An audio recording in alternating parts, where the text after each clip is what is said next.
Hello guys, स्वागत है आपका मेरे चैनल पे। हमारा जो सीक्वेंस चल रहा था वो चैप्टर 4 तक कंप्लीट हो चुका था। अब हमको चैप्टर 5 का ऑब्जेक्टिव क्वेश्चंस करना है, जो कि आपके एग्ज़ाम के लेवल का पूरा मतलब इम्पोर्टेंट होता है। यही क्वेश्चंस रिपीटेड क्वेश्चंस ही मैं उठाया हूँ, जो कि लगभग आपके एग्ज़ाम में पूछते हैं।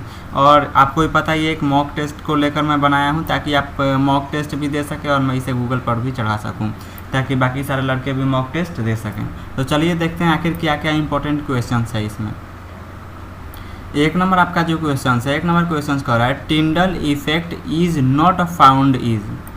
आपका ये क्वेश्चन बोल रहा है कि मतलब आपका जो टिंडल इफेक्ट होता है वो किस में शो नहीं होता, शुगर सॉल्यूशन में, कोलाइडल सॉल्यूशन में और सस्पेंशन में या फिर इमल्सन में। तो जो आपका टिंडल इफेक्ट होता है वो आपका शुगर सॉल्यूशन में शो नहीं होता है। यहाँ तो ये दो लगभग ऑप्शंस देखकर ही आपको गलत समझ में आ जाना चाहिए, इमल्सन और सस्पेंशन। ठीक, आप टिंडल इफेक्ट का डिफिनेशन भी याद कर लीजिएगा, ये ज़्यादातर 2 नंबर में भी आने का चांस रहता है। 2 नंबर आपका क्वेश्चन कह रहा है केमिकल एब्जॉर्प्शन रिएक्शन इज। जो आपका केमिकल एब्जॉर्प्शन का रिएक्शन होता है ना, मतलब वो कैसा रिएक्शन होता है, रिवर्सिबल, इरिवर्सिबल, पॉलीमेराइजेशन और नॉन ऑफ दिस, मतलब इनमें से कोई नहीं। तो जो आपका केमिकल एब्जॉर्प्शन होता है वो इरिवर्सिबल प्रोसेस होता है, रिएक्शन होता है। एक मिनट। तो चलिए अब चलते हैं नेक्स्ट क्वेश्चन की तरफ। 3 नंबर हम लोग का क्वेश्चन कर रहा है वॉल्यूम ऑफ वन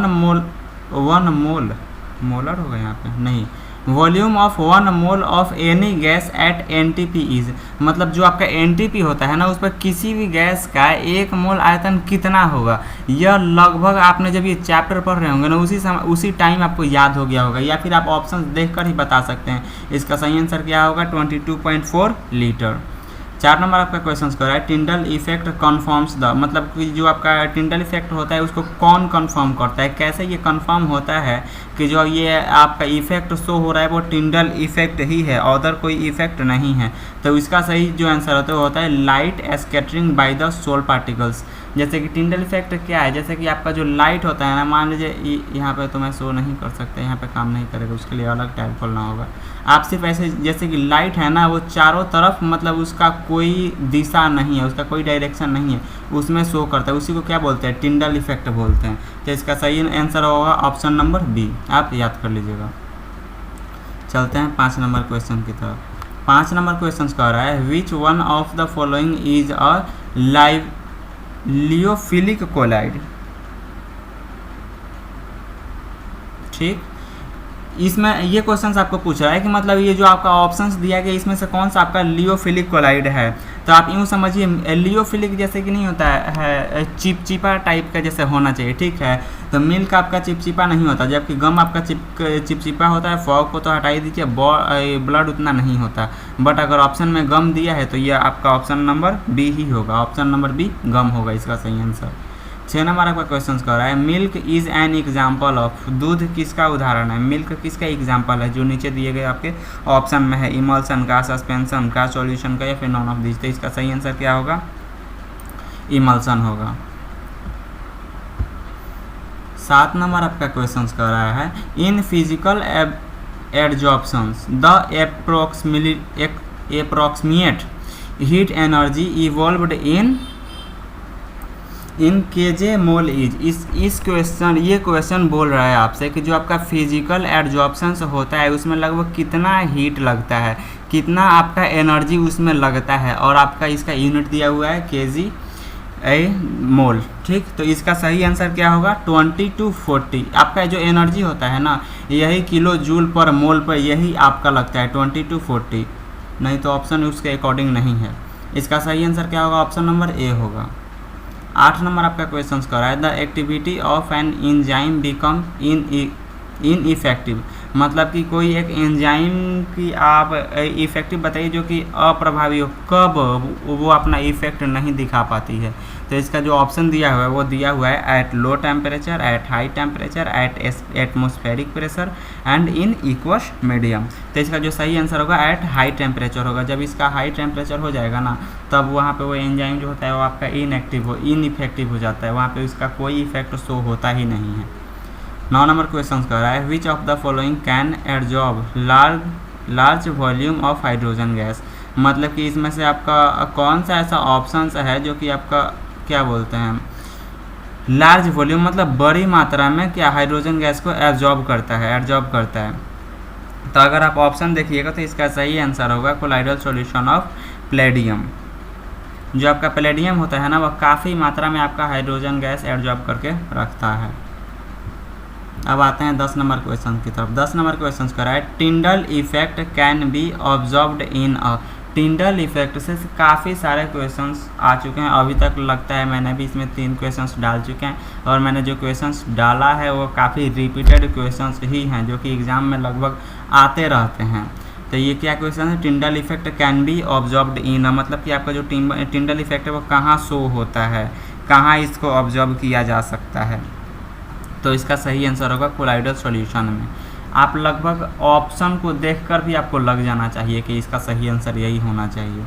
इसका सही आंसर क्या होता है, कोलाइडल सॉल्यूशन में ही टिंडल इफेक्ट को ज़्यादातर शो किया जाता है। How many layers are involved in a chemical adsorptions, मतलब कि जब आपका केमिकल एडजॉर्प्शंस होता है तो उसमें कितनी लेयर्स मौजूद होती हैं, कितनी लेयर्स उसमें होती हैं। तब वो एक ही लेयर होती है जो कि बहुत जल्द ब्रेक भी हो जाती है।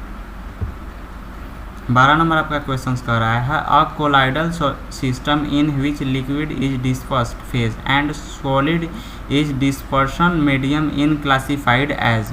ये क्वेश्चन आपसे पूछ रहा है मतलब कि मतलब कौन सा ऐसा पदार्थ है जो कि आपके जो द्रव्य अवस्था में रहेगा तब वो लगभग डिस्पर्स्ड फेज में रहेगा, मतलब उतना घुला भी नहीं रहेगा, और जब सॉलिड में रहेगा तो डिपर्सन मीडियम जैसे कि उसमें वो घुल रहा होगा उस टाइम का।